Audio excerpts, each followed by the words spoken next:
Hello po, good morning po. Balik, balik sariling pag-aaral po ulit.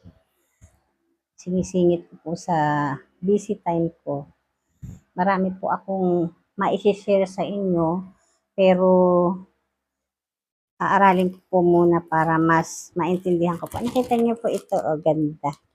Pero po, ah, ito po yung i-share ko po sa inyo kung paano ko po ito na nagagawa sa pamamagitan po ng pagte-therapy. Pero aaralin ko po muna, intindihin ko po muna para maipaliwanag ko po ng mas maayos at maganda po sa inyo.